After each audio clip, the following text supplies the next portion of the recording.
In the hip hop world, Philadelphia is also known as the home of the spitters.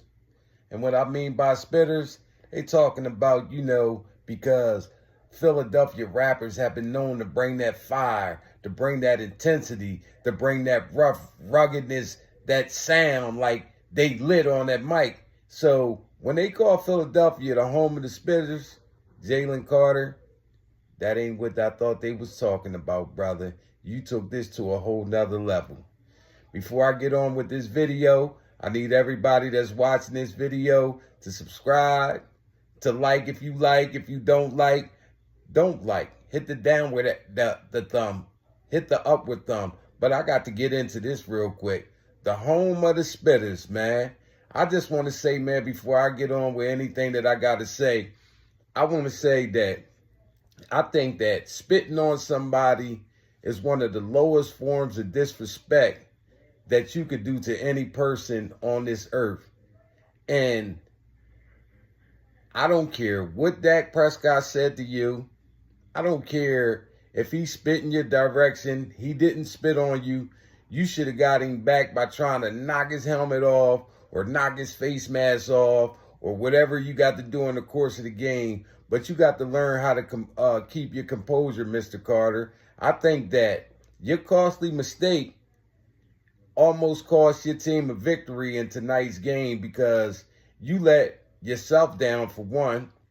You let your teammates down, the players that's blood, sweat, and tears, all these sweaty, bloody days in training camp, fighting on your side, fighting with you, fighting against you.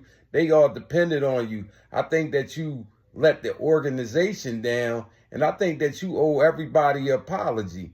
Do I think that you are an outstanding player? Yeah, I think you're a great player. I think you got potentials to go down as one of the greatest players that ever played your position. But there are levels of accountability that come with being a professional football player first, and you need to address that. I just think that you need to know and understand that nobody is exempt in this business of football. And yes, I say business because that's exactly what it is. It's a business. It's no longer a game. It's your job. It's your livelihood. And you should see from what happened with Micah Parsons that you could be all pro, Pro Bowler, MVP, Defensive Rookie of the Year, all this stuff, and you could still be traded. You could be put out the league. Playing in the NFL is a privilege, Mr. Carter, and I want you to understand that because as a fan, a Philadelphia Eagle fan, I depend on you because I know that your availability on that field enhances our chances of winning the game and trying to complete the mission that we trying to accomplish, and that's to get back to the Super Bowl and win another Super Bowl. I just want to let you know that I think that your actions was very inappropriate, and you owe your teammates an apology. You owe Jeffrey Lurie and Howie Roseman an apology. You owe the fans an apology. I don't care if you give Dak Prescott an apology, but this is just my take. Philadelphia in the hip-hop culture, they known as the home of the spitters. This is not what they was talking about, Mr. Carter. But I'm getting off of that. I just wanted to bring that off, to start off this video to let you know that I do not approve of that message of you spitting on nobody. But as a Philadelphia Eagle player, I love you. I just think that you need to go ahead and keep your composure a little bit. But getting on to the game.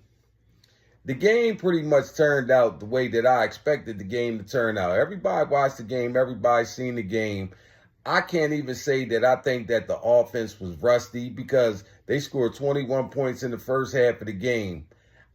What I can say was the defense felt the non-presence of their star defensive lineman in the game because that affects a lot of aspects of the game. The pass rush, the stop and the run ability, the time that Dak Prescott had in the pocket to be able to pick on Adoree Jackson because Adoree Jackson was getting picked on and he was getting burnt. And I don't think that he going to make it with the Eagles too much longer if he don't tighten his thing up too. It's a lot of things that we could talk about, but at the end of the day, when you really look at what happened, what really did happen?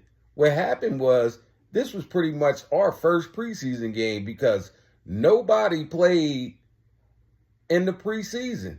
And if you expected the Eagles to come out and look the way that they looked in Super Bowl 59 when they played against Kansas City, where they was just playing lights out, offense was clicking, defense was clicking, all that, then you sadly mistaken, because anybody that's not a casual and that follows the Philadelphia Eagles, that have been following the training camp and everything leading up to the game, the night's game against Dallas, you should have expected some forms of rust, whether it was offense, defense, whatever, but they didn't play. I just want to say that I also feel like the weather delay played a little role in killing the momentum of, some things that's in the game. Me personally, I thought that we would win this game fairly easy. I thought that we would win between 10 and 14 points, but we ended up winning by 4 points. And right now, I ain't pointing no fingers at nobody. I'm not saying nothing. Some of the play caller with the new offensive coordinator, I didn't really agree with some of the things that he was doing, because they was putting 8 players in the box and you was still trying to run the ball. They put 8 players in the box. You got one-on-ones on the outside. And I'm not sure I even know what was going on with A.J. Brown, but I do know in the training camp, he was dealing with some kind of groin or a hamstring injury. And from me watching him, he didn't look like he was 100% to me. But to get back to what I was saying, when you got 8 in the box, you have to throw the ball. You got one-on-ones. You still got Smitty out there. Goddard was still doing what he had to do. AJ was out there being the decoy or whatever it was until the end of the game, where he made a crucial catch to get us a 2nd and 1 where we could pick up an easy first down, where we could try to ice the game.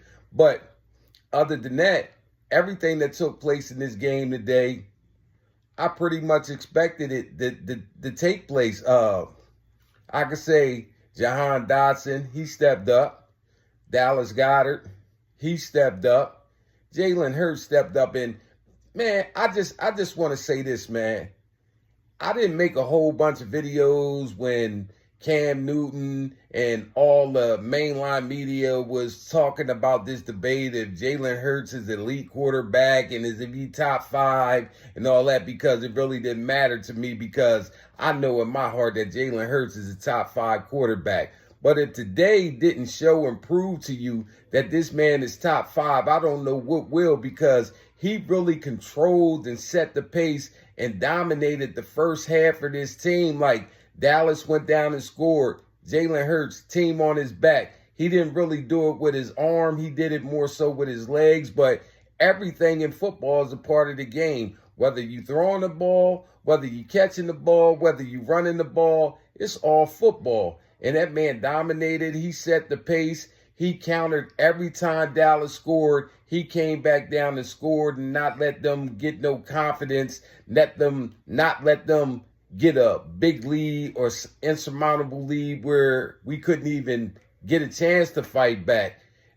That man is elite, man. And I'm just going to say this right now. I'm going to just leave it at that, because that's a whole video for a whole nother day. But I just want to say that due to the circumstances and everything that happened in tonight's game, it's like, did you expect them to come out and play lights out? Did you expect them to blow Dallas out 41-20 or some mess like that? Did you expect?